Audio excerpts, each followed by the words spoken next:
सुरुवात करते. एकटी मी गेले बाई झाड हल्ले नाही. गौर से सुनिएगा, फिर से सुनिएगा. एकटी मी गेले बाई झाड हल्ले नाही, दुकटी मी गेले बाई झाड हल्ले नाही.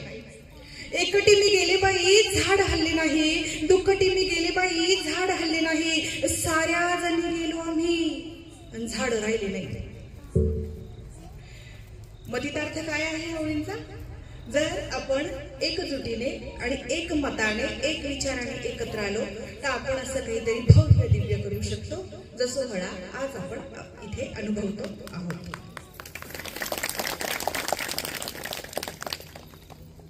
तर खूप आनंदाचा क्षण आहे की रमाईंची 127वी जयंती जन्मदिवस आपण इथे साजरा करतो आहोत. सगळ्यांना या दिवसाच्या मंगलकामना व्यक्त करते. खूप तळमळीतून हा कार्यक्रम आकारास आलाय, मला याची कल्पना आहे. घरात छोटासा वाढदिवस जरी करायचा असेल तर आपली कोण धावपळ उडते आणि हा अगदी मंडप वगैरे टाकून हा वाढदिवस आपण साजरा करतोय आपल्या रमाईचा. 9 कोटी जनतेची माय महामाता रमाई, आदरणीय दादाराव कावेतकर आणि काऊकर. ओके, मी काही चुकलं तू करेक्ट करत जा. आणि त्यांचे सहकारी.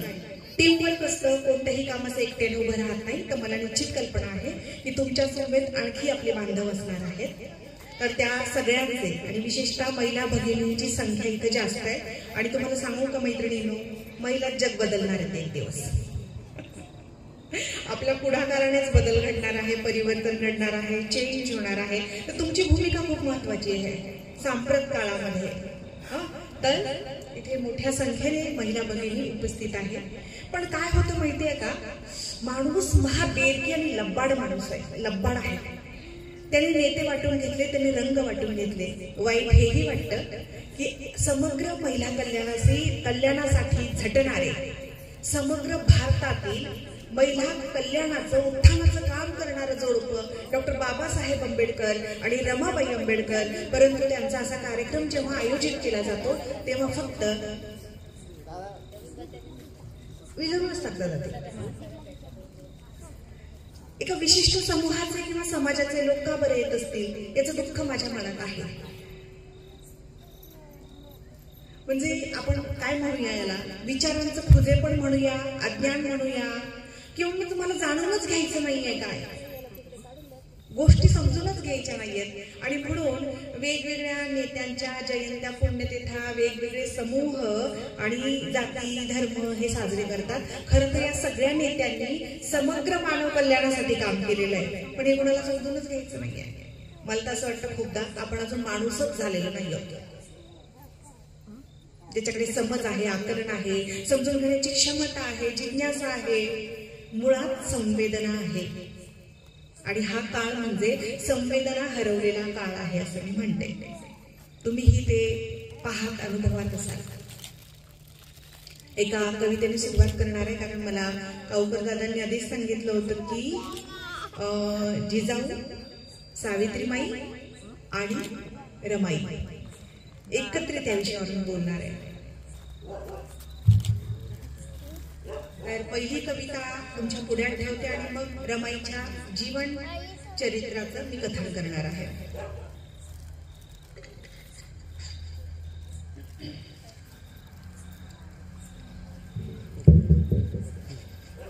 माझी स्वरचित कविता आहे.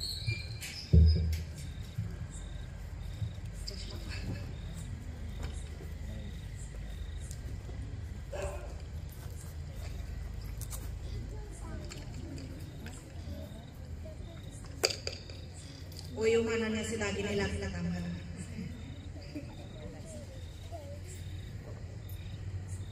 कवितेचे शीर्षक आहे साऊ रमाई भीमाई. साऊ रमाई भीमाई, साऊ रमाई भीमाई, कस फेडू तू झरून.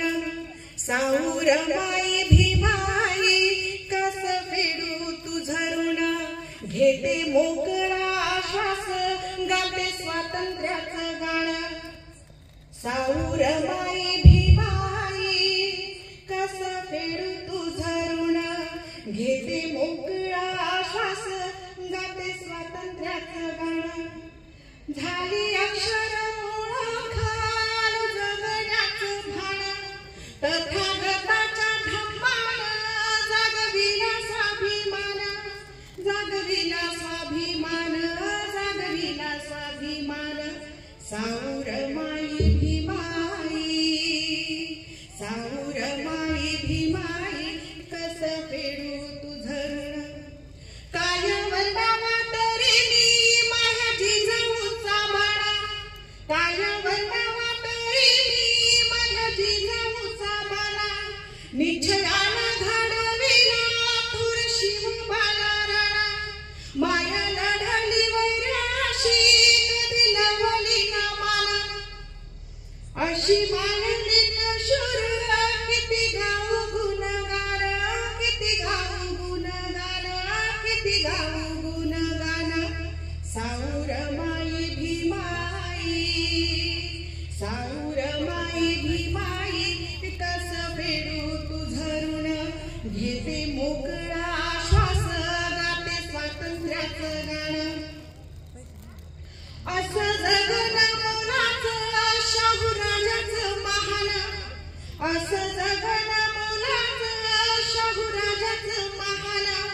दिन दुबळ्यांना दिला जाण माणसाचा मान, शेतकऱ्याचा सूड संगे अखंडाचं मान. माझ्या ज्योतिबा फुल्यांनी दिलं अक्षरांचं दान, दिलं अक्षरांचं दान, दिलं अक्षरांचं दान. साऊर माई भीमाई कसं फेडू तुझं ऋण, घेते मोकळा श्वास गाते स्वातंत्र्याचं गाणं.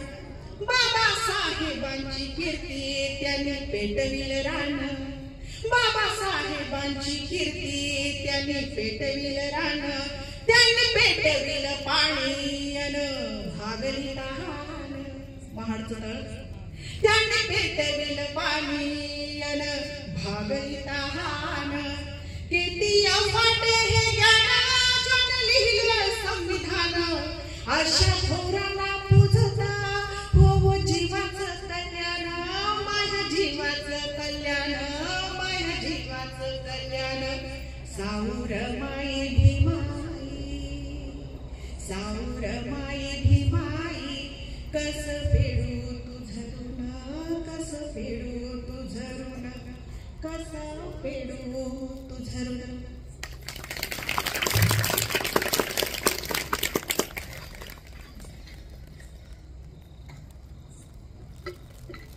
काही वर्षांनी ना आपल्या येणाऱ्या पिढीला प्रश्न पडेल की खरोखर अशी माणसं या मातीवर या भूमीवर होऊन गेली का. फॉर एक्झाम्पल महात्मा गांधी, बाबासाहेब, सावित्रीबाई, महात्मा फुले, शाहू महाराज, सयाजीराजे, आणखी इतर महामानव खरोखर ही माणसं इथे होऊन गेली का असा प्रश्न पडावा. असं थोर उत्तुंग काम करणारी माणसं या भूमीवर होऊन गेलेली आहे. त्यात आपण महाराष्ट्राच्या भूमीत जन्मलो, वाढलो, घडलो आणि महाराष्ट्राच्या भूमीत क्रांतीचं पाऊल टाकलं गेलं. सावित्रीबाई फुले इथल्या, बाबासाहेब इथले, महात्मा फुले इथले, फातिमाबी इथल्या, लहुजी वस्ताद इथले. ही क्रांतीची भूमी आहे, ही क्रांतीची भूमी आहे, ही संघर्षाची भूमी आहे, ही लढणाऱ्यांची भूमी आहे, ही जयाची भूमी आहे, ही जिंकण्याची भूमी आहे, ही जिंकणाऱ्यांची भूमी आहे. आणि नेहमी आपण विजेते ठरू असा आत्मविश्वास आपल्यामध्ये पाहिजे. ही आपली ऊर्जा क्षेत्र आहे. म्हणजे तीर्थस्थान म्हणून कुठले कुठले दगडगोटे पूजायला फिरत असतील लोक, मला वाटतं ही माणसं खरी तीर्थक्षेत्र आहे, ही ऊर्जा क्षेत्र आहेत आपलं. पण होतं काय, आपण एकदा वाचलेलं असतं, अज्ञान असतं, आपण ऐकलेलं नाहीये.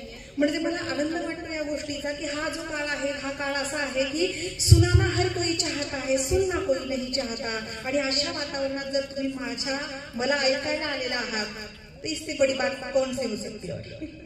मोठी गोष्ट आहे. कुणीतरी कुणाला तरी ऐकायला आलंय, काही गोष्ट आहे. सगळ्यांना बोलायचं आहे, ऐकायचं कुणालाच नाहीये आणि त्यामुळे समजून तर कुणालाच घ्यायचं नाही. असा काळ आहे. सहमत आहात का तुम्ही माझ्याशी? अरे समजून तर घ्यायचंच नाही. म्हणजे मी 2 पेपर्सला आता स्तंभलेखन करते, कॉलम्स लिहिते. काव्यकर दादांना कालही मी सांगितलं, कालच मी लेख लिहिला त्याच्यात. आता तो रविवारी येईल. तर एक सकाळ आणि एक आपलं महानगर या 2 पेपरला मी कॉलम लिहिते.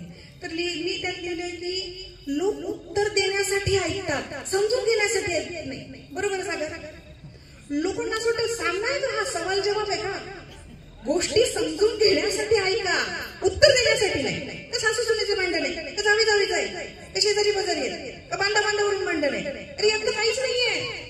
लोक समजना नहीं चाहते, सुनना ही नहीं चाहते. त्या आजीला बरोबर असले, आजी खरं आहे का? आजीला असे नमुने भेटलेले. हा तुम्हाला मला सांगायचं होतं सुरुवातीला, निफाडशी माझं फार जुनं नातं आहे. तुम्ही म्हणाल मॅडम हा कोणाचा डायलॉग आहे का? की शहर से मेरा बहुत पुराना नाता है. तर तसा डायलॉग नाहीये. तर खरोखर निफाडमध्ये मी 7 वर्ष नोकरी केली आहे. म्हणजे राजाभाऊ शेलारांची आश्रमशाळा आहे, तिथे मी 2रीच्या वर्गाला.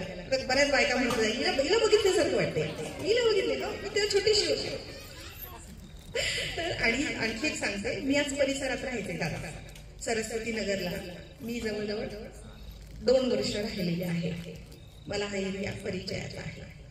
आणि माझी विद्यापीठाच्या काही ड्युटीज असतात त्या कॉलेजला लागतात. सिनियर कॉलेज आहे MVPचं तिथे शेजारी. त्यामुळे अजिबात अपरिचित असा काही हा परिसर माझ्यासाठी नाही, ज्ञात आहे.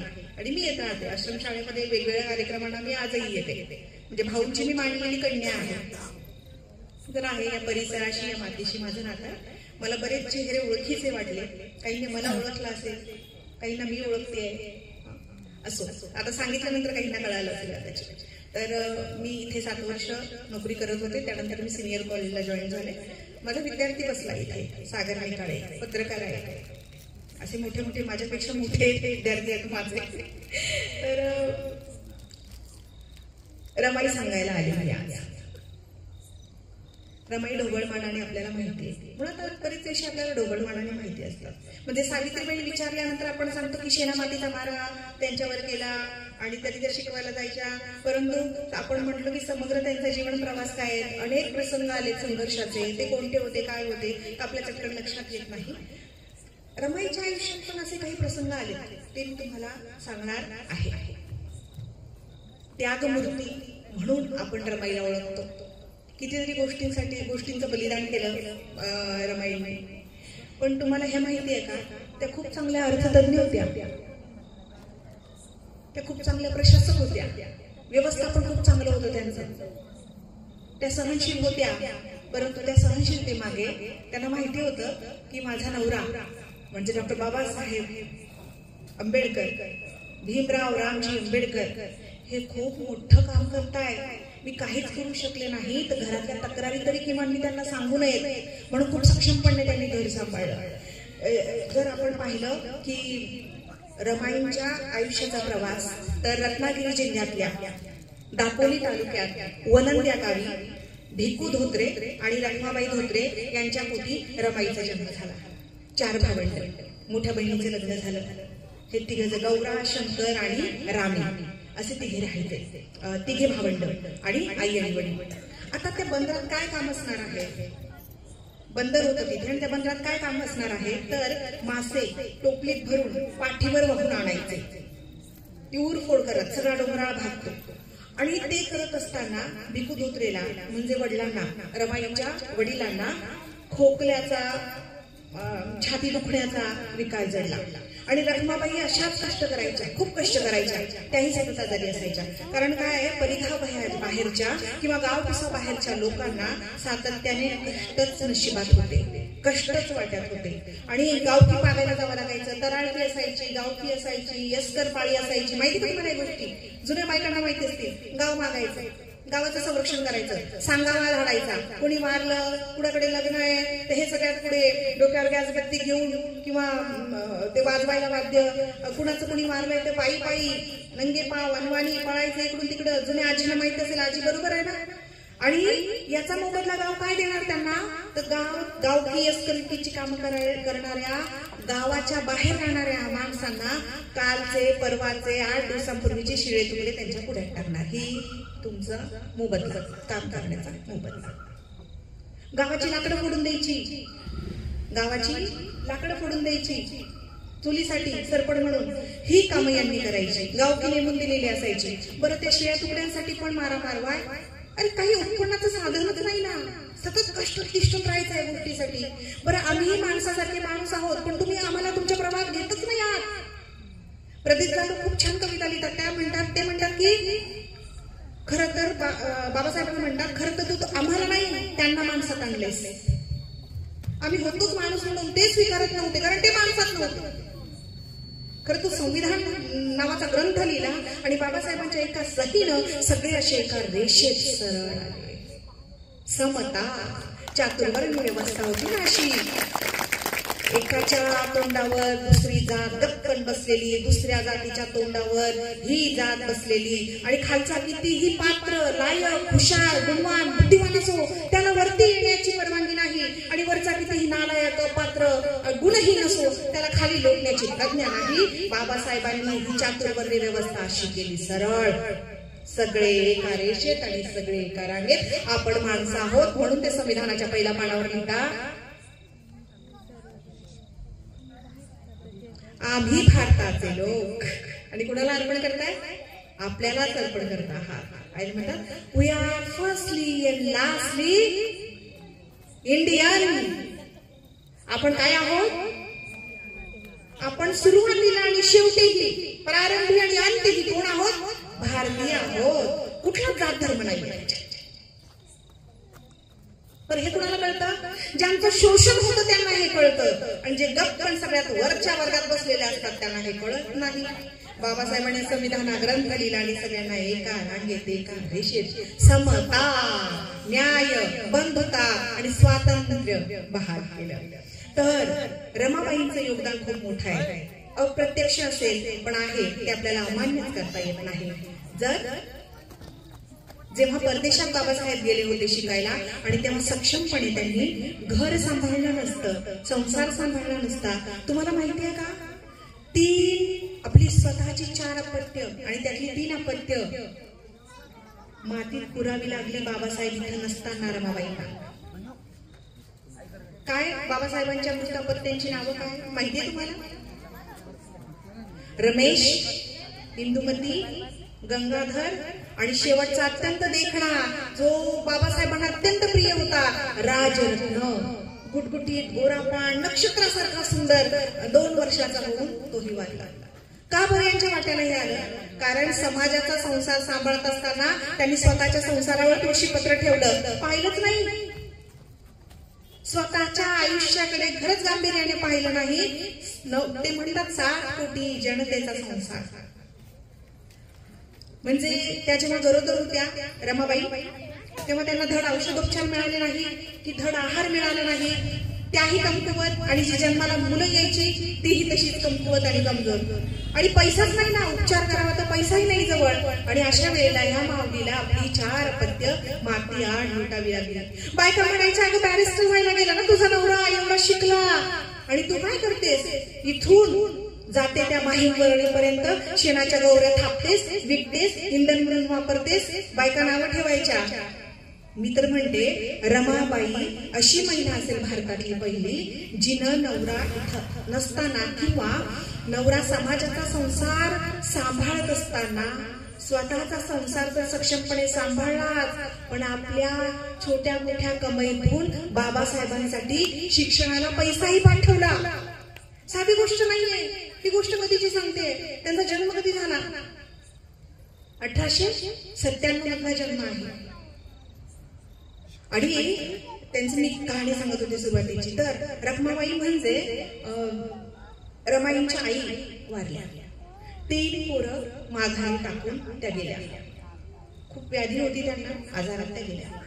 भिक्खू धोत्रे एकटा काय करणार होता? म्हणजे रमाबाईंचे पिता एकटे काय करणार होते मागे? आणि घरातली मोठी पोरगी, मोठी लेक रमाबाई यांचा भक्कम त्यांना आधार वाटू लागला. कारण आईची शिकवणच अशी होती, रमाबाईंच्या आईची शिकवण म्हणजे रखमाबाईंची शिकवणच अशी होती, नीटनेटकं राहावं. ते रामी म्हणायचं तिला, रामी नीटनेटकं राहावं, स्वच्छ राहावं, चांगलं बोलावं, काम करायला लाजू नये. कामाने माणसं मरतात होय, काम केलं नाही तर माणसं मरतात. कारण काम केलं नाही तर पैसा मिळणार नाही, मोबदला मिळणार नाही, आणि पैसा मिळाला नाही तर खाणार काय? काम न केल्याने माणसं मरतील, काम केल्याने माणसं मरत नाही. काम केलं पाहिजे, छोटं मोठं काही नसतं. रमाबाई अत्यंत शांत, सोजवळ आणि समंजस. जबाबदारी आपल्या अंगावर पडली ना की माणसं आपसूक समंजस होतात. बरोबर आहे का? आपण म्हणतो की जबाबदारी पडल्यानंतर काय, पाण्यात पडल्यानंतर आपोआप होता येईल, तशी गोष्ट झाली. आणि नंतर तो आजारी बाप कष्ट करतो आहे आणि ती सगळं उघड्या डोळ्यांनी पाहते. तिचं वय काय फार नव्हतं, किती होतं वय माहिती आहे तेव्हा? 8-9 वर्षांची राणी.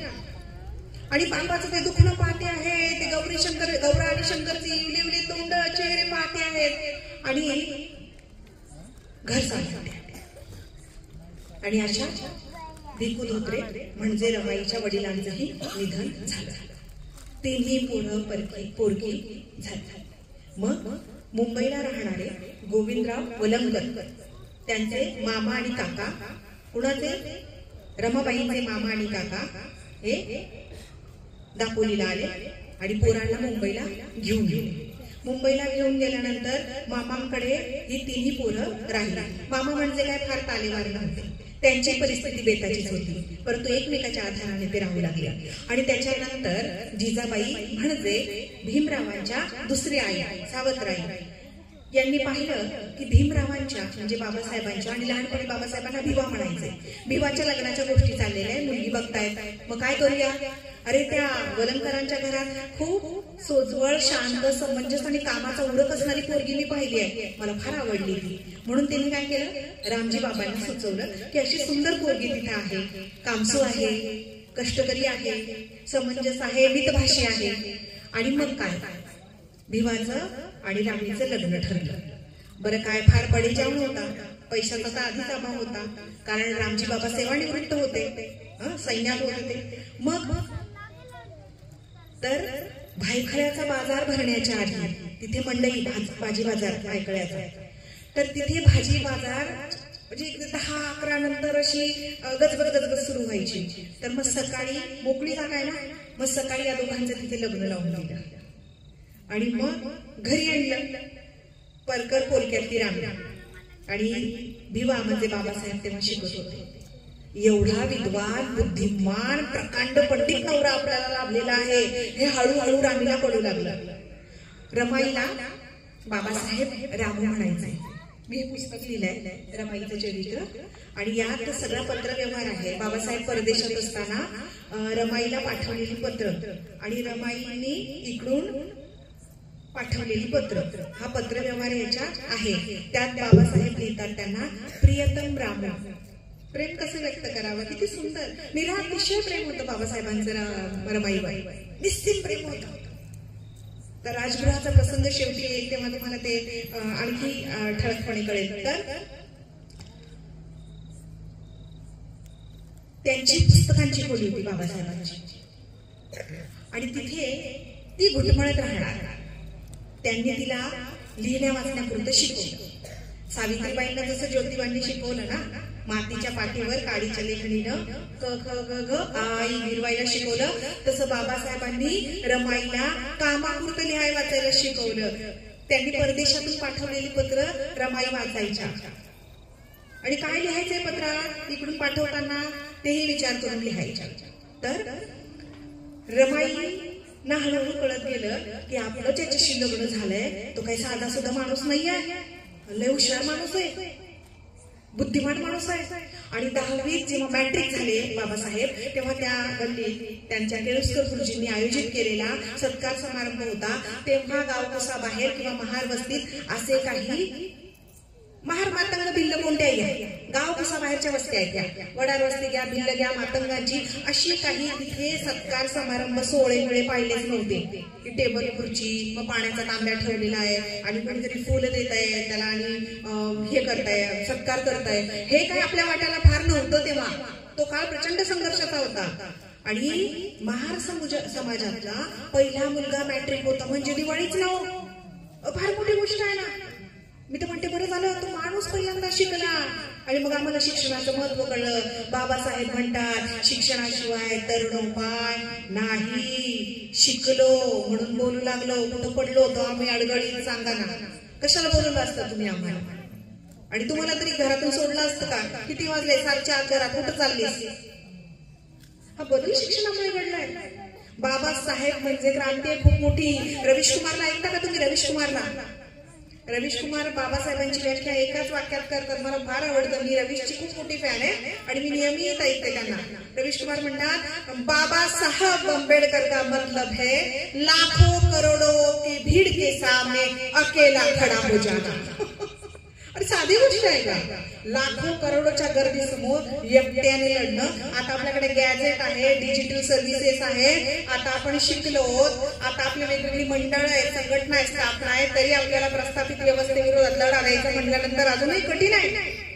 जेव्हा मी विचार करते की एकटे बाबासाहेब कसे लढले असतील या व्यवस्थेशी, या यंत्रणेशी, तर त्याचं उत्तर आहे फक्त आणि फक्त शिक्षण. लक्षात घ्या. शिक्षण, जिद्द, चिकाटी, आत्मविश्वास आणि आपण जे म्हणतो ना बदलासाठी झपाटले पण ते बाबासाहेबांकडे होतं. एकदा ठरवलं, ठाण लिया तो ठाण लिया. आपल्या नवीन वर्षाचा संकल्पासारखं नाहीये. उद्यापासून मी जाणार आहे वॉकला, मी जाणार आहे उद्यापासून जिमला आणि 2 जानेवारीला गाड झोपेल असं काही नाहीये ते. तर एकदा ठरवलं तर ती गोष्ट ठरवली. आणि मग बाबासाहेब मॅट्रिक झाले. बाबासाहेबांना पदवीसाठी सयाजीराजे गायकवाड बडोद्याचे महाराज त्यांनी काय दिली? शिष्यवृत्ती दिली केळुस्कर गुरुजींच्या मदतीने. आणि मग ते पदवी मिळवली. त्यांनी पदवी मिळवली आणि विलायतेला जायचं ठरलं. तत्पूर्वी सयाजीराजांनी त्यांना शिष्यवृत्ती देताना सांगितलं होतं की तुझ्या शिक्षणाचा उपयोग मला माझ्या कारभारात झाला पाहिजे, म्हणून तू काय करायचंय? माझ्याकडे नोकरी करायची काही दिवस. बाबासाहेबांनी आता यांना काय वाटत होतं? पुढचं शिक्षण घ्यावं. कुणाला? रामजी बाबांना वाटत होतं बाबासाहेबांनी पुढचं शिक्षण घ्यावं लगेच, कारण त्यांची स्वप्न खूप मोठी होती. भीमराव आंबेडकर हे साधं नाव नाही, ही साधी व्यक्ती नाही. आता आपल्याला पटतच आहे, पण तेव्हाच रामजी बाबांना माहिती होतं. पण रामजी बाबा म्हणाले की तू थांबायचं नाहीस, तू कंटिन्यू, तू सतत पुढे शिक. पण जेव्हा ते म्हणले नाही माझ्याबरोबर करार झालाय, सयाजीराजांच्या दरबारी मला काम करावं लागेल, तेव्हा गेले ते तिकडे नोकरीसाठी. तेव्हा रामजी बाबा प्रचंड आजारी पडले आणि भीमावर त्यांचा प्रचंड जीव होता. किती अपत्य होतं बाबासाहेब? 14 गरीबाच्या घरी जन्मला हा कोहिनूर हिरा भारताचा. 14वं अपत्य होतं ना.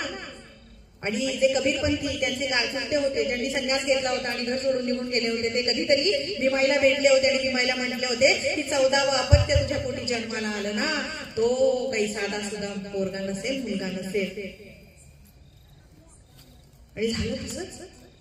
सयाजीराजांच्या दरबारी नोकरीसाठी गेलेले बाबासाहेब आणि रामजी बाबा इथे प्रचंड आजारी पडले. आपण ते गाणं ऐकलं असेल ना, वाटत की ते मी पाहू येशील कधी दिवा. आणि असं झालं की माझा भिवा गेलाय. मी खूप मोठी स्वप्न पाहिली आहे त्याच्यासाठी आणि दूर कधी भिवाला ठेवलेलं नव्हतं त्यांनी स्वतःपासून. त्याच्या अजूनही ते आग्रह करत होते आणि त्याच्या वाटेकडे डोळे लावून बसले होते. इथे खूप आजारी पडले आणि तिथे काम सुरू झालं बाबासाहेबांचं. आणि तार आली, एकाएकी तार आली की खूप सिरियस झाले, खूप गंभीर आहे त्यांची प्रकृती. बाबासाहेबांना काही एक विचार न करता तिथून निघावं लागलं. त्यांनी सगळ्या परवानग्या घेतल्या आणि निघाले आणि ते स्टेशनवर आले. रेल्वेत बसले आणि ते एका ठिकाणी खूप आवडणारे पेढे रामजी बाबांना. आणि असं वाटलं की आपल्या बापाला हे घेऊन जावं जाताना, म्हणून ते तिथून उतरले आणि पेढ्यांचा पुडा त्यांनी हातात घेतला आणि हाय रे दुर्दैव, ती रेल्वे त्यांच्या समोर धुरावडत निघून गेली. आणि बाप तिथे शेवटच्या घटका पोचतोय. प्रचंड तकमक, प्रचंड घालमेल, प्रचंड अस्वस्थ असणारे बाबासाहेब. आणि त्यावेळी ते पोस्ट तिथे स्टेशन मास्टरकडे गेले आणि स्टेशन मास्टरला विचारलं की मला पुन्हा मुंबईला जाणारी रेल्वे कधी आहे गाडी? थंड डोक्याने तो माणूस म्हणाला आहे ना, उद्या याच. आणि त्यावेळी रामजी बाबा शेवटच्या घटका मोजत होते. आणि अशा वेळेला रमाईंनी खूप शुश्रूषा केली रामजी बाबांची. अगदी शेवटच्या घटका मोजत असताना दुसऱ्या दिवशी बाबासाहेब तिथं आले आणि बोलून दाखवलं पुढे जातानाही की मी तुझ्यासाठी खूप मोठी स्वप्न पाहिली, ती पूर्ण करायची आहे. बाबासाहेब लहान लेकरासारखे रडले, कारण ज्यांनी त्यांच्या शिक्षणासाठी वाटेल ती किंमत मोजली होती ते रामजी बाबा आज गेले होते. मग विलायतेला जायचं ठरलं. बाबासाहेब विलायतेला जाणार, परदेशात जाणार, पण हा घराचा संसाराचा गाडा कसा चालणार आहे? मग कोण होते रमाबाईंजवळ? होत्या लक्ष्मीबाई आणि आनंदराव. आनंदराव बाबासाहेबांचे मोठे बंधू, लक्ष्मीबाई जाऊबाई, आणि मग यशवंत. यशवंतालाही संधिवाताचा लहानपणापासून त्रास. यशवंत म्हणजे बाबासाहेबांचे जे राहिले, हयात राहिले आणि सगळ्यात मोठे लेख, त्यांना संधिवाताचा त्रास होता. म्हणजे वयाच्या 5व्या वर्षापर्यंत त्यांना चालताच येत नव्हतं नीट. थंडीत त्यांना खूप त्रास व्हायचा. म्हणजे ते लेकरू इतकं नाजूक होतं की सतत औषधोपचाराने खूप फुलासारखं जपावं लागायचं. तर बाबासाहेबांच्या माघारी तेही गेलं. बाबासाहेब विलायतेला गेले आणि आनंदरावांचं मूळ व्याधाचा त्रास होता त्यांना, आणि लक्ष्मीबाईंच्या माहेरी ते गेले होते, तेव्हा त्यांचं निधन झालं. बघा, म्हणजे त्यांच्या भरोशावर बाबासाहेब सोडून गेले होते की माझा भाऊ आहे. आनंदरावांचं निधन झालं. विधवा लक्ष्मीबाई आणि लक्ष्मीबाईंचे 2 लेकरं, एक गंगाधर आणि मुकुंद. वडील गेल्यानंतर 6 महिन्यांनी गंगाधरचं पण निधन झालं. गंगाधरचं निधन झालं, राहिला मुकुंद. आता माघारी कोण राहिलं? यशवंत, रमाई, लक्ष्मीबाई आणि मुकुंदा. 4 खाणारी तोंड. उत्पन्नाचं साधन विशेष काही नाही. रोज बाका प्रसंग, रात्रंदिन आम्हा युद्धाचा प्रसंग, तशी गोष्ट आहे. मग काय करावं? एकदा रामजी बाबा असताना गौरा आणि शंकर भेटायला आले होते. गौरा आणि शंकर कोण? रमाबाईंचे धाकटे भावंड. मामांकडून आले होते आणि तिने खूप दिवसांनी त्यांना पाहिलं आणि तिचे डोळे घळाघळा अश्रू वाहू लागले. त्या गौराने काय केलं? पिशवीतून खण काढला. खण मामीने पाठवलेला ब्लाऊज पीस, खण पाठवला आणि फळं पाठवली 2-4, आणि ते तिने घेतले आणि ते कवटाळून खूप रडले. माय बाप तर नव्हते, मामा मामीच आई वडिलांच्या ठिकाणी, आणि मामीनं काहीतरी खूप मायेने प्रेमाने पाठवलंय. आणि मग आतल्या खोलीत गेली, स्वयंपाक खोलीमध्ये त्यांच्याशी गप्पा मारल्या, त्यांना काही खाऊ खाऊ घातला असेल, आणि मग ते निघाले आणि याच्या डोळ्यात घळाघळा अश्रू. रामजी बाबा प्रचंड संवेदनशील होते, प्रचंड हळवे, आणि खूप वेगळा आणि प्रेमळ माणूस होता तो, की रमाईला त्यांनी त्यांच्या वडिलांची कधी कमतरता भासू दिली नाही. आणि त्यांनी पाहिलं की अरे गौरा आणि शंकरा चालले, ती पूर्वी ढसाढसा रडते आहे, काळजातलं काहीतरी तुटल्यासारखं. तर ते म्हणाले, बेटा तुझी भावंड मला मनासारखीच आहे, तुला त्यांचा दुरावा सहन होत नाही ना, ठेवून घे आपल्याकडे. आणि मग गौरा आणि शंकर म्हणजे खाणारी तोंड किती? 6. मग त्यावेळी हे गौरा आणि शंकर काय करायचे? स्टोवच्या पिला वगैरे विकायचे. किती यायचं त्याच्यातून? काही विशिष्ट काही उत्पन्न यायचं नाही. मग काय करणार? तर डबक चाळीपासून, पोय बावडीपासून संध्याकाळी निघणार रमाई, आणि मग गौऱ्या शेण्यात थापणार आणि त्या विकणार, त्या इंधनासाठी वापरणार. मी म्हटलं ना, त्या चांगल्या अर्थतज्ञ होत्या, म्हणजे त्यांना माहिती होतं की किती शेणा गौऱ्या आणि थापल्यानंतर, किती विकल्यानंतर आपल्याला किती नफा मिळणार आहे त्याच्यात. ही बाई पायी पायी तिकडे जायची, तिथून किती दरात मिळणार आहे तिथून मला, आणि किती दरात विकलं जाणार आहे, आणि त्याच्यातून पण शिल्लक पाडायचे पैसे.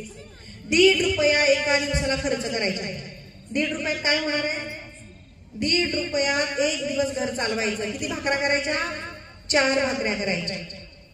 4 भाकऱ्यांमधल्या 3 द्यायच्या मुकुंदा, यशवंत आणि शंकर. पुरुषांना जरा झुकत माप असतं आपल्याकडे. आणि उरलेली 1 भाकर लक्ष्मीबाई, गौरा आणि रमाईबाई खायची. किती क्रोश, किती कंगू, किती अशक्त. आणि अशा परिस्थितीत, अशा शरीराने जर मुलांना जन्म दिला, ते मुलगा दृष्ट पुष्ट आणि निरोगी जन्माला येईल का? त्या मुलाला लहानपणापासून काहीतरी व्याधी. बाबासाहेब नसताना गंगाधर 2 वर्षाचा बाबासाहेब विलायतेला होते. गंगाधर वारला तेव्हा बाबासाहेब इथे नव्हते. माती आड पुरलं रमाईने, काय म्हटलं असेल तिचं काळीज. इंदू बाबासाहेबांना मुलगी असायला हवी होती असं खूप वाटायचंय, आणि त्यांना मुलगी झाली. तिचं नाव इंदिरा किंवा इंदुमती ठेवलं. ही इंदुमती पण 1.5-2 वर्षांनी झालेली वारली. अरे जो माणूस या 7 कोटी 9 कोटी समाजाचं भविष्य घडवण्यासाठी विलायतेला पावावर दिवस काढतो आहे, आणि घरावर तुमची पत्र ठेवलेलं आहे, त्याच्या घराची परिस्थिती अशीच होणार. मुख्यपणे एखादी बाई असते, तुम्ही विचार करा, रमाईच्या ठिकाणी आणखी कोणी असतं, भांडून तळून नवऱ्याला सांगितलं असतं घराकडे बघ, तुम्ही स्वतःला ठेवा तिथे, तुम्ही काय केलं असतं. म्हणून म्हटलं की रमाबाईंचं योगदान किती मोठं आहे. बाबासाहेबांना तेवढं स्वातंत्र्य दिलं नसतं. बाबासाहेब गोलमेज परिषदेला गेले, बाबासाहेब 3 वेळा विलायतेला पुढचं शिक्षण करायला गेले, आणि तेव्हा रमाईने सक्षमपणे घर सांभाळलं, तक्रार नाही. परंतु त्यांना कळत होतं माझा नवरा काहीतरी खूप मोठं काम करतोय, ऐतिहासिक काम करतोय, ना भूतो ना भविष्यती असं काम करतोय. बाबासाहेब जेव्हा विलायतेहून दुसऱ्यांदा आले तेव्हा त्यांना नेसायला काही नव्हतं. नवीन कपडा, जीर्ण शिर्ण असे जुने कपडे होते. नंदेने म्हटलं की वहिनी, भाऊजाईला म्हटलं की माझी साडी नेसा म्हणून. वहिनी स्वाभिमानी होती खूप, ती म्हटली नको. मग शाहू महाराजांनी बाबासाहेबांचा सत्कार करण्यासाठी एक मोठा जरीपटका दिला होता. तो जरीपटका त्यांना आठवला की माझ्या बाबासाहेबांनाच मिळालेला जरीपटका, स्वाभिमानी बाई आहे, तो पाहिला, संदुकाच्या खाली ठेवला होता, तो काढला, तो साडीसारखा नेसला, आणि मग बाबासाहेबांच्या स्वागताला गेला. बाबासाहेबांना सारा गाव भेटला, आणि सगळ्यात मागे रमाई थांबल्या. कारण रमाईने हे मांडलं होतं, जाणलं होतं, हे माझे आहेत त्यापेक्षा अधिक समाजाचे आहे. मला सांगा कोणती बाई असा विचार करेल, माझा नवरा माझ्यापेक्षा समाजाचा जास्त आहे. आणि बाबासाहेब तेच म्हणायचे की एकदा समाजकार्यासाठी आपण उतरलो तर आपण घरचे कमी राहतो, आपण लोकांचे जास्त होतो. आणि आयुष्यभर त्यांनी हे तत्व आपलं पाळलं. तुम्हाला माहिती आहे, शेवटी राजगृह जेव्हा बांधलं, राजगृह बांधण्यापूर्वी त्या डबक चाळीत राहायच्या कोयबावलीला, आणि तिथेच आता बघा, दुःख 2 दुःखी माणसं 4 दुःखी माणसं एकत्र आले की एकमेकाचा आधार वाटू लागतो. त्यांना वेदना माणसाला जोडते. तू खूप सुखात आहे आणि ही फार दुःखात आहे, तुमची मैत्री जमेल का? दुःखाने माणसं एकत्र येतात ना, वेदना माणसाला जोडते, संवाद माणसाला जोडतो. आणि अशा वेळी त्या पोळी बावडीत त्या बायका एकमेकींना दुःख सांगायच्या, आणि घरात काय परिस्थिती असेल, पोरांचे कसे मृत्यू होत आहेत, मुलं आजारी पडतायत आणि त्यासाठीही पैसा नाही, अशा परिस्थितीत एकमेकींना त्या दुःख सांगायच्या. आणि राजगृह जेव्हा बांधलं बाबासाहेबांनी, दादरला पाहिले की तुम्ही राजगृह जाऊन, राजगृह बाबासाहेबांचं घर, दादा एकदा न्या गाडीत एक ट्रिप काढा आणि बाबासाहेबांचं घर दाखवून आणा. राजगृह, ज्यात प्रकाश आंबेडकर, आनंदराज आंबेडकर त्यांचे वंशज तिथे राहतात. मी गेले होते आणि टचकन डोळे भरून आले माझे. रमाईनं वापरलेल्या वस्तू आहेत तिथं, हो ना, लोखंडी पितळेच्या, स्टीलचं नव्हतं, पितळेच्या वस्तू आहेत, डाव आहेत लाकडाचे, सगळे कढई आहेत, ताट आहेत, पाहायला पाहिजे आपण. रमाईचे हात फिरले त्याच्यावर, तिने ते वापरले आहेत, तिने ते घासल्या पुसल्या आहेत, तिने ते सांभाळले आहेत, त्यांचा संसार आहे. आणि गर्भगृहात परदेशातून मागवलेलं आहे बुद्धांची खूप मोठी मूर्ती आहे. आणि तुम्ही जेव्हा जाता ना, तिथे जाता, जेव्हा अस्थि कलश आहे, तुम्ही जाता ना, तेव्हा तुम्ही मुसमुसून आपसूक रडू लागतात. तुम्ही आपसूक रडू लागतात, कोणी कुणाशी काही बोलत नाही. तुम्ही ज्या अस्थि कलशासमोर जरी जाऊन बसलात, बुद्धांच्या त्या मूर्तीसमोर जरी जाऊन राहिलात, तर तुम्हाला आतून जमवून येतं खूप. माझ्या मैत्रिणी आहेत 2-3, त्यांनी मुलाखती घेतल्या होत्या एका टीव्ही चॅनलसाठी, एका युट्यूब चॅनलसाठी, आणि एकमेकींना एक प्रश्न विचारला की तुझ्यासाठी बाबासाहेब काय आहेत, किंवा तुमच्यासाठी बाबासाहेब काय आहेत, बाबासाहेब आपके लिए क्या है. काय उत्तर देणारे सांगा ना तुम्ही. तुम्हाला हा प्रश्न विचारला तर काही विशिष्ट ठराविक सांगू शकता का तुम्ही? अरे बाबासाहेब तो सब कुछ है हमारे लिए. बाबासाहेब नसते तर कसली वाणी, कसली लेखणी, कसलं चांगलं जीवनमान, राहणीमान, विचारांचा विकास झाला असता आपल्या? अजिबातच नाही. पण दुर्दैव असं आहे, मी म्हटलं ना, रंग वाटून घेतले, तसे नेते वाटून घेतले. पुरुष एका समाजाचे जातीचे नसतात, कारण त्यांनी एका समाजाचा विकास केलेला नसतो. हिंदू कोड बिल कुणासाठी लिहिलं बाबासाहेबांनी? हिंदू कोड बिल काय? अरे सगळ्यांना सोयी सुविधा आहेत. मॅटर्निटी लिव्ह फक्त विशिष्ट समाजासाठी आहे का? निवृत्ती वेतन, पेन्शन, पीएफ, 7 तासांची ड्युटी मग विशिष्ट समाजासाठी आहे का? समजूनच घ्यायचं आहे कुणाला की महामानव महापुरुष सगळ्यांचे असतात, एका जातीचे किंवा धर्माचे नसतात. मुळात आपण काय माहिती का, आपली जात माणूस आहे. आपली जात माणूस आहे. पुरुष माणूस आणि बाई माणूस हा एवढा भेद आहे. मूलभूत आपली जात आहे, बेसिक ती माणूस आहे. त्यात 2 उपजाती आपण मानूया, पुरुष माणूस आणि बाई माणूस, जे निसर्गाने दिलेले आहे. तर रमाईचा प्रवास हा असा खडतर होता. त्यांना असं वाटलं होतं की माहेरी होते किंवा लहान होते किंवा आई बापाकडे होते तेवढ्याही जबाबदाऱ्या. खरं तर ज्याची क्षमता असते ना जबाबदार पेलण्याची, त्याच्याकडे जबाबदारी येऊन पडतात. आणि मग बाबासाहेबांच्या संसाराचीच नाही तर या सगळ्या 7 कोटी जनतेच्या संसाराची जबाबदारी ही रमाईला येऊन पडली. रमाईला शेवटी क्षयरोग झाला. राजरत्न जेव्हा वारला ना, राजरत्न जेव्हा जन्माला आला तेव्हा बाबासाहेब सिडनेहम कॉलेजला अर्थशास्त्राचे प्राध्यापक होते. मुंबई सिडनेहम कॉलेजला अर्थशास्त्राचे प्राध्यापक होते.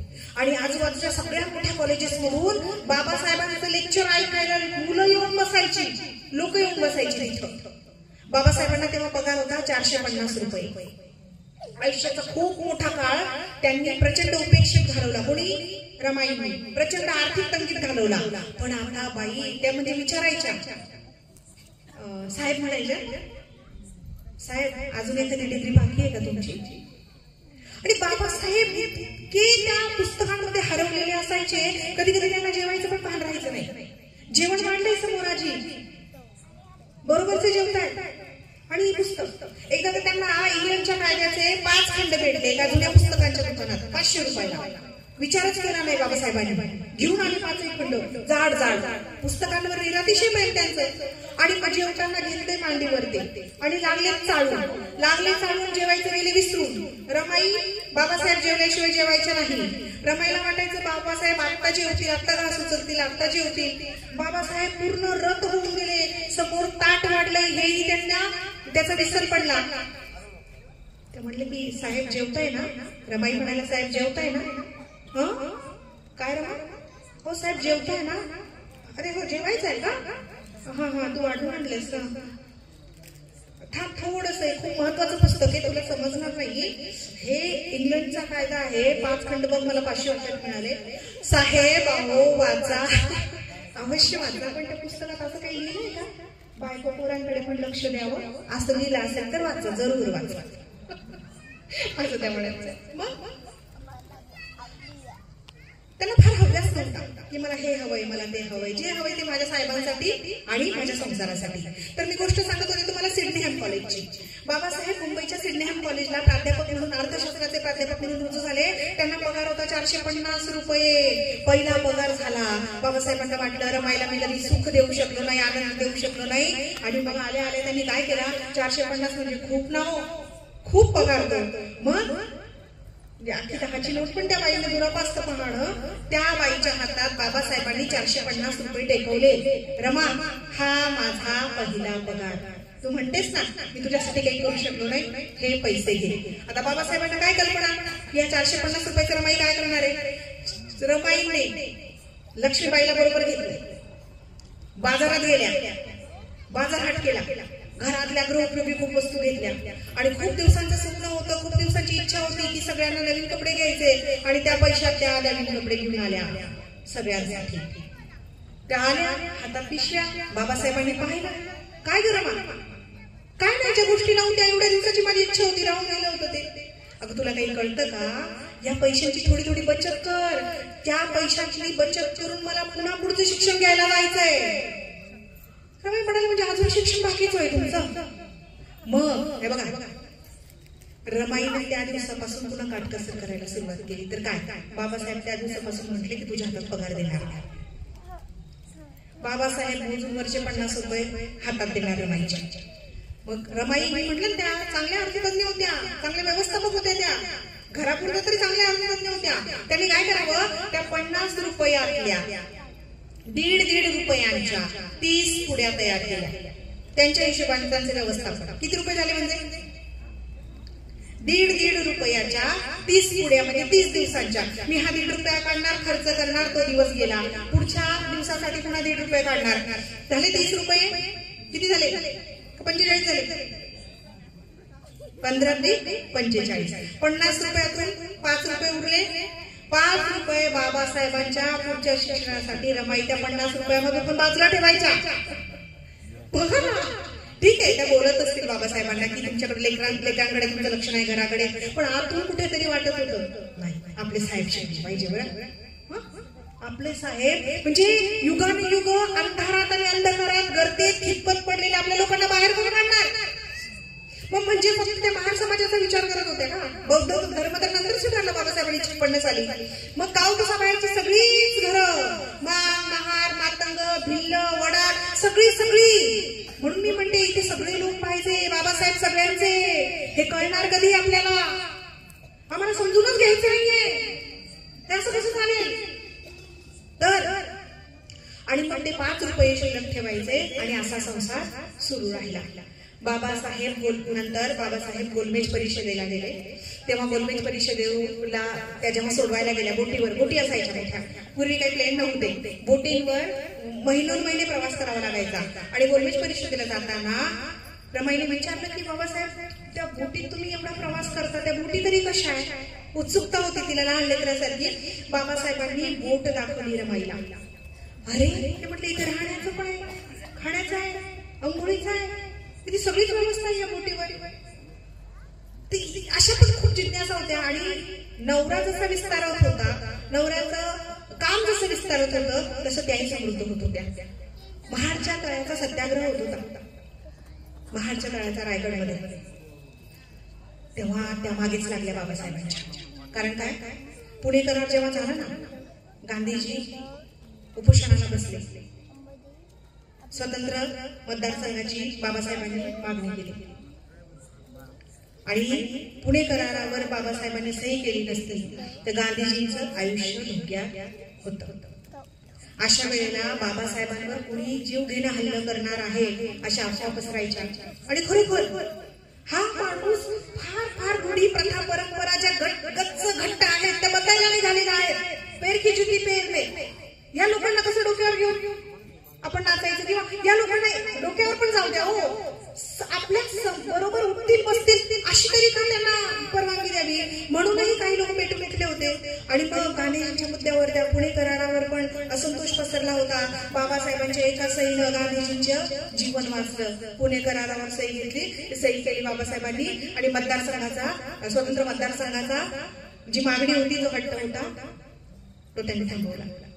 आणि अशा वेळेला ज्या आवया उठायच्या आणि कुठून ऐकायला यायचं रमाईंना की बाबासाहेबांच्या जीवाला धोका आहे, त्यांना प्रचंड कासावीस व्हायच्या त्या.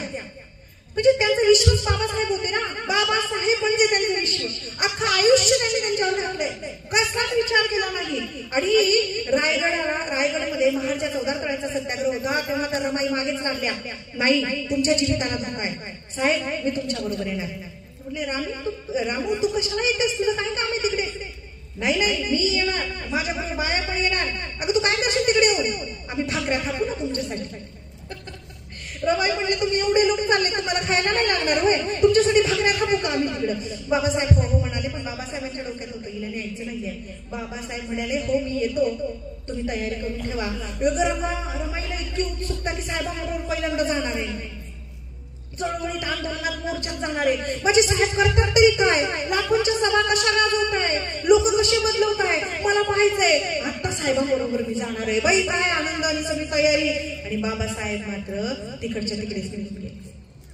आणि रमाई पाहत बसल्या. बाबासाहेब देशाचं खूप मोठं काम करताय हे त्याने माहित होतं. बाबासाहेब समाजाचं खूप मोठं काम करताय हे त्यांना माहित होतं. हळूहळू त्यांचे विचारही बाबासाहेब जे काम करत होते त्या दृष्टीने उंचावत गेले. क्षयरोग झाला त्यांना शेवटी, टीबी क्षयरोग त्यांना झाला. आणि बाबासाहेब गोलमेज परिषदेला दुसऱ्यांदा जेव्हा गेले तेव्हा त्यांनी धारवाडला बळवंत बराडे नावाचे वसतिगृह चालवणारे गृहस्थ होते, हॉस्टेल मुलांचा. मग रमा आणि त्यांना धाप लागायची. ते म्हटले की रमा, माझ्या माघारी माझ्याकडे लक्ष द्यायला कोण आहे इथे, तुझी पण हवा पालट होईल, तुला मी वराळांकडे धारवाडला धाडतो. मग वराळे आले, धारवाडला रमाईना घेऊन गेले. किती प्रेमळ मावली होती, काहीच विचार केला नाही कधी. म्हणजे काय असेल ना, कुणाकडे काही नाही ना, हे घे माझ्याकडे आहे, माझ्याकडे नाही राहिलं तरी चालेल. त्यागमूर्ती का म्हणतो आपण तिला, प्रेमळ आहे प्रचंड. त्यागमूर्ती आणि प्रेमळ असण्यामागे त्यांच्या संवेदना जागृत होत्या. लक्षात घ्या, आपल्या संवेदना मोठड झाल्या. अलीकडे असं आहे की रस्त्यावर कोणीतरी अपघात होऊन पडत असेल तरी आपण व्हिडिओ शूट करतो त्याचा, पण त्याला वाचवायला जात नाहीये. लक्षात घ्या, संवेदना मरत चालल्या, मृतप्राय होत आहेत, मोठड झालेल्या आहे. मुळात काय आहे, बाबासाहेबांनी एवढा मोठा बदल केला, म्हणजे माणूस म्हणून जो स्थायी भाव असतो ना माणसाचा, संवेदनशील असणं, दुसऱ्यांची वेदना जाणणं, वेदना जाणावयाला जागवू संवेदना. शाळेत असताना म्हटली तुम्ही प्रार्थना, देह मंदिर चित्त मंदिर एक तिथे प्रार्थना, वेदना जाणावयाला जागवू संवेदना. माणूस असण्याचं पहिलं लक्षण काय माहितीये का, माणूस असण्याचं पहिलं लक्षण आहे दुसऱ्याचं दुःख पाहून ते निवारण्यासाठी पुढे येणं. माणूस असण्याचं पहिलं लक्षण आहे की दुसऱ्याचं दुःख पाहून त्याला आधार देणं, त्याला मदत करणं. आणि तुमच्याकडे ते नसेल तर माणूस म्हणून तुम्ही मृतप्राय आहात. लक्षात घ्या, माणूस म्हणून तुम्ही संपत आहात. बाबासाहेब आणि रमाई यांच्याकडे मूलभूत ती संवेदनशीलता होती. धारवाडला बाबासाहेबांनी वराळीकडे रमाबाईंना पाठवलं आणि तिथे रमाबाई रमल्या पण मोकळ्या हवेमध्ये. मुंबईतली हवा सगळी कोंदट कोंदट दमट दमट. तुमची इच्छा होती का जायची मुंबई?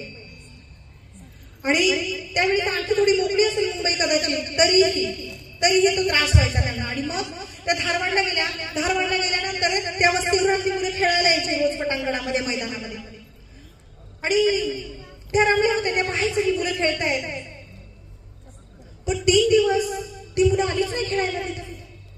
रमाईला विशेष वाटलं म्हणून त्यांनी वराड्याला विचारलं, ही लेकरं कुठे गेली, या पटांगणात रोज खेळायला येतात ती. वराड्यांनी खाली मान घातली आणि सांगितलं की सरकारचं अनुदानच आलं नाहीये, त्यामुळे किराणा नाहीये, पोरांना खायला नाहीये, पुरं गप्प बसली असते कुठेतरी. मग रमाबाईंनी काही एक विचार न करता स्वतःच्या हातातल्या सोन्याच्या 4 बांगड्या काढून दिल्या. आता तुम्ही म्हणाल मॅडम तुम्ही एकीकडे सांगता आहात की रमाबाईकडे तिथे औषधोपचारालाही पैसे नव्हते, मुलं गेली तेव्हा. बाबासाहेब जेव्हा इकडे आले भारतामध्ये, विलायतेला होते तेव्हा तशी परिस्थिती होती. पण बाबासाहेबांचा वकील म्हणून पण जम बसला. बाबासाहेब प्राध्यापकी करत होते आणि बाबासाहेब ग्रेट लीडर बनले होते भारताचे त्या काळामध्ये. बाबासाहेबांची वकिली जोरदार सुरू होती. तर हातातल्या बांगड्या काढून दिल्या रमाईने, हे घ्या आणि किराणा भरा, राशन भरा. एवढंच नाही, पदर खोचला रमाईनं आणि धान्य आणलं, पीठ आणलं ना, त्या पिठाच्या भाकऱ्या स्वतः थापल्या आणि त्या पोरांना खाऊ घालल्या. ही आहे रमाई. त्यानंतर आपल्याला असं वाटतं की सोशिक आणि खूप त्यागमूर्ती अशीच एक आपण त्यांची एक चित्र रेखाटलेलं आहे. पण रमाईंनी भाषण पण केलेलं आहे. धारवाडला सगळ्यांचा एकत्रित सर्वसमावेशक असा चहापानाचा कार्यक्रम आयोजित केला होता. म्हणजे बघा बरं का दादा, त्या काळामध्ये सर्व एकत्र येऊन चहापानाचा कार्यक्रम होत होता. आता सगळे काय एकत्र येत नाही, मोठा प्रश्न आहे. उलट आजचा काळ तर जास्त प्रगत आहे, जास्त लोक शिकलेले आहेत. पण ते कंपार्टमेंट करून दिले नाही, तुम्ही अमुक समाज, तुम्ही अमुक समाज. का आम्ही माणसं नाही? म्हणजे काय आहे, अस्पृश्यता वेगळ्या अंगाने पाळली जाते आज. छुपी तर फार वाईट आहे. छुपी अस्पृश्यता पाळणं आणि त्रास देणं, अन्याय करणं हे तर प्रचंड वाईट. आणि मग तिथे सर्वसमावेशक अशा त्या धारवाडमध्ये एक कार्यक्रम आयोजित केला होता आणि त्याच्या अध्यक्ष होत्या होलांडे नावाच्या गृहस्थाने तो आयोजित केला होता. आणि त्याच्या अध्यक्ष होत्या रमाई. आणि रमाईने तिथं अध्यक्षीय भाषण केलंय. बाबासाहेबांच्या बरोबर राहून एवढं तर त्या शिकल्याच होत्या. राजगृह बांधलं प्रचंड मोठं. मी तुम्हाला मगाशी म्हटलं राजगृह बघूया. किती लोकांनी राजगृह बघितलंय? बाबासाहेबांच्या घराचं नाव राजगृह हे तरी किती लोकांना माहिती आहे? माहिती. Very good. हा, आता बघा आपण निम शहरी भागात राहतो. जवळ शहरी भागात राहतो. नाशिक आणि निफाड काही दूर नाहीये. आणि निफाड जरी असलं तरी निफाडवरून रेल्वे डायरेक्ट मुंबई, हे तुम्हाला माहिती असेल. ते एक वेळ कौटुंबिक सहल. आपल्या बापाला काय बांधून ठेवले पहा, स्वतःसाठी नाही बांधलं.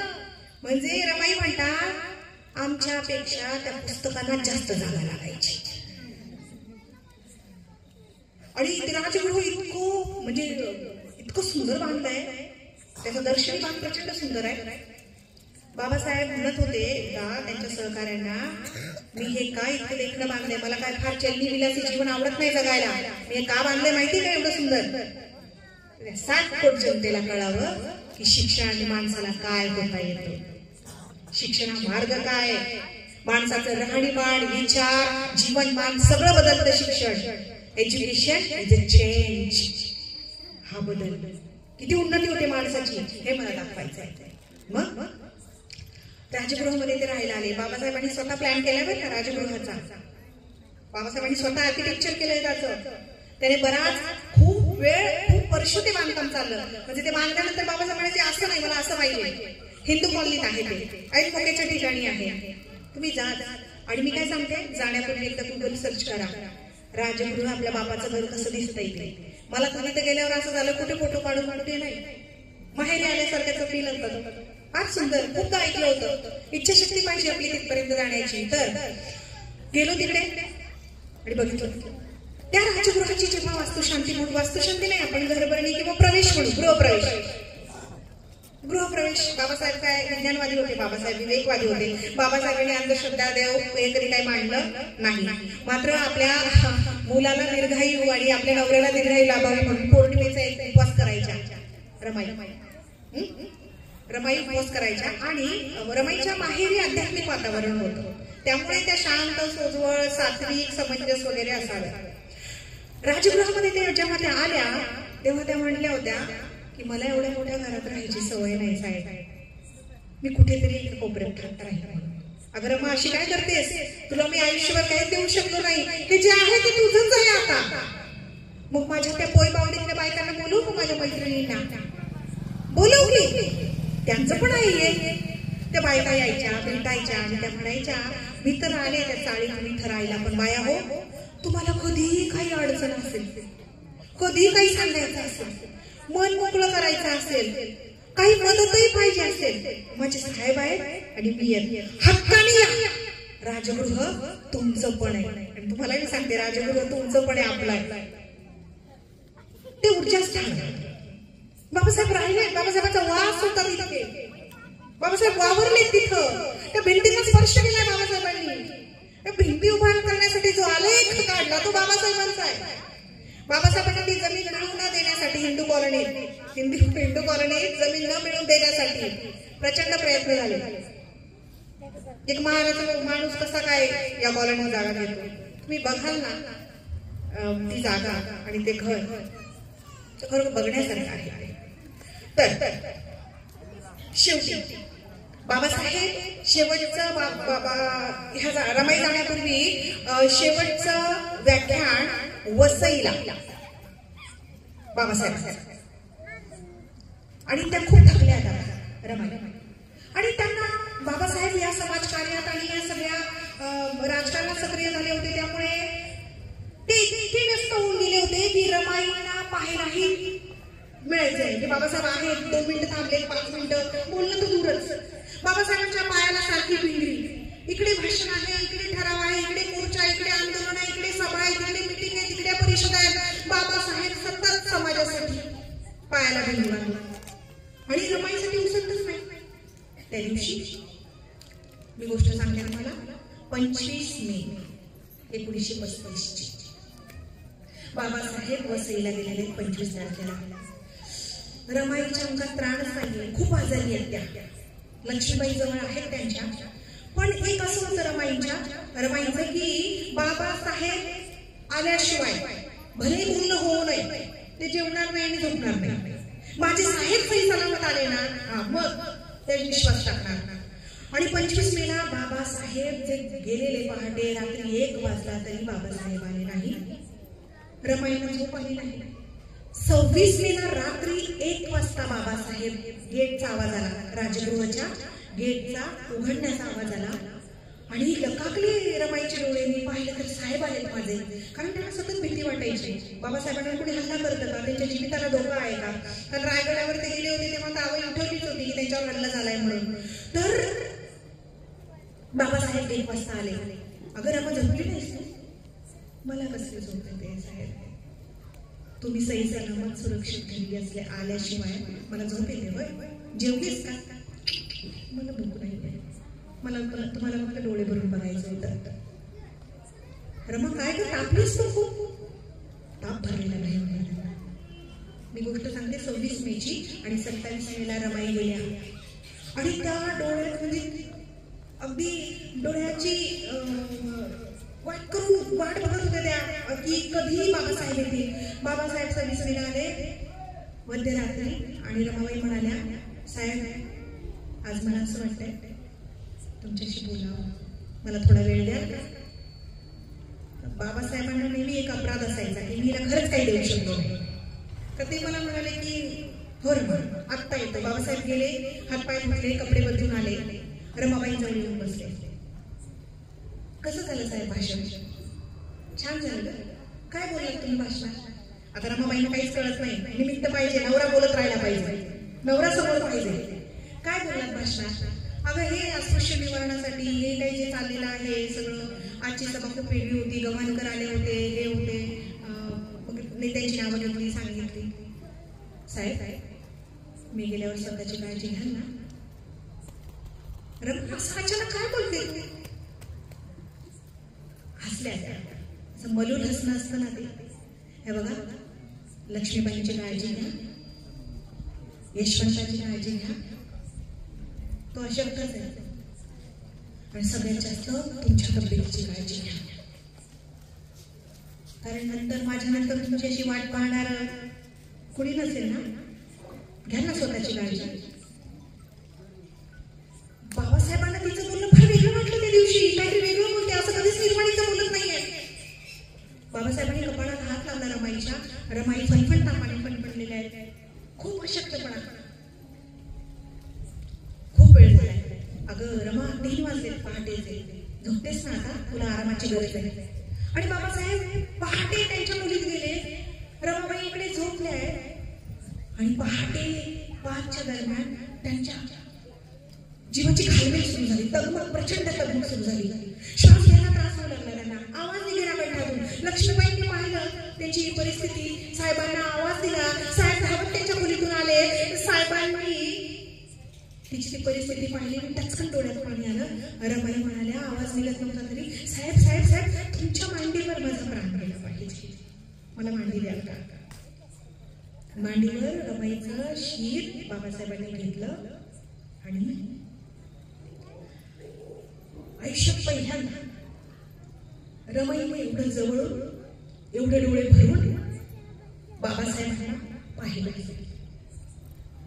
आणि रमाईने शेवटचा श्वास घेतला. एकाही दलिताच्या घरी त्या दिवशी चूल पेटली नाही. 8 दिवस बाबासाहेबांनी स्वतःला खोलीत कोंडून घेतले. एवढा कणखर मजबूत माणूस जो अख्ख्या व्यवस्थेच्या विरोधात उभा राहतो, तो माणूस आपली प्राणप्रिय पत्नी सोडून गेली तेव्हा घाय मोकळून एखाद्या लहान लेकरासारखा रडला आणि 8 दिवस कुणालाच भेटले नाही. 8 दिवस त्यांनी स्वतःला खोलीत कोंडून घेतलं. कारण ते हे धक्काच पचवू शकले नाही की रमाई गेली आहे, तिच्या भरोशावर मी घर, दार, संसार, माझी भावजई, भाऊ, वडील टाकून जायचो. आज तीच नाहीये, तिला सांभाळू शकलो नाही मी, तिला वेळ देऊ शकलो नाही, तिला मी काहीच देऊ शकलो नाही. 26 मेला मध्यरात्री जेवढा वेळ दिलेला पहाटे तेवढाच शेवटच्या टप्प्यात. आणि रमाई बाबासाहेबांना आपल्याला सगळ्यांना सोडून गेली. बाबासाहेबांवर खूप लिहिलं गेलं, खूप वाचतो आपण, खूप बोलतो, पण रमाईचा त्याग जो प्रत्यक्ष होता तो समजून घेतला पाहिजे.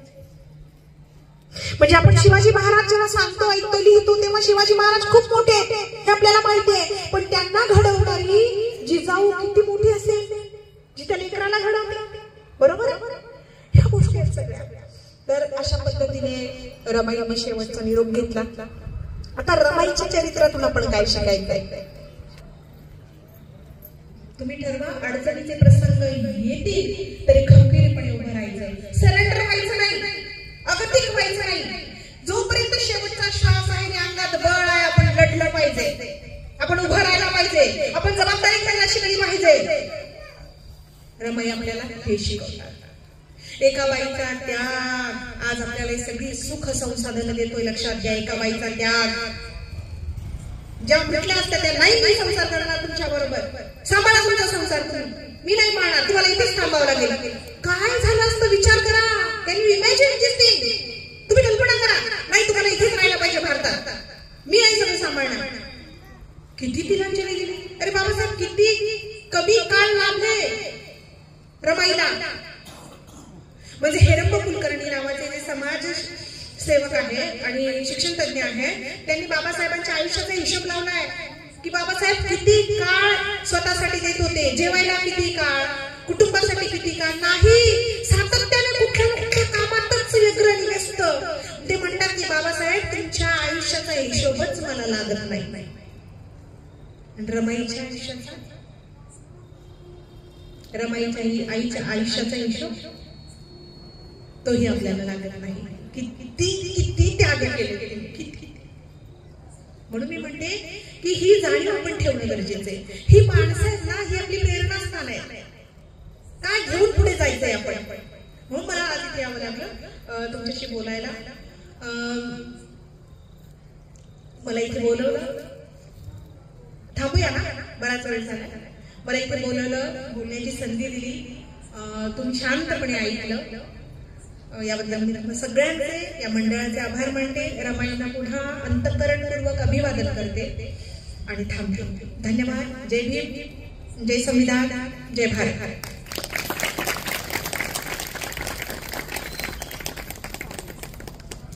कोण सूत्र घेत आहे? पुढचा कार्यक्रम काय? कोण सूत्र घेत आहे कार्यक्रमाची पुढची?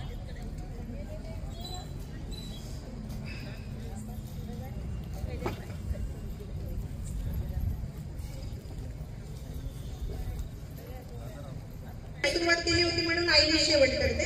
हंबरून वासराले साठते जवा गाय, तिच्यामध्ये दिसते मला तवा माझी माय. खरं तर जरा साहित्याने बापावर अन्यायच केलेला आहे. बापाच्या कविता तशा कमीच आहेत. आईची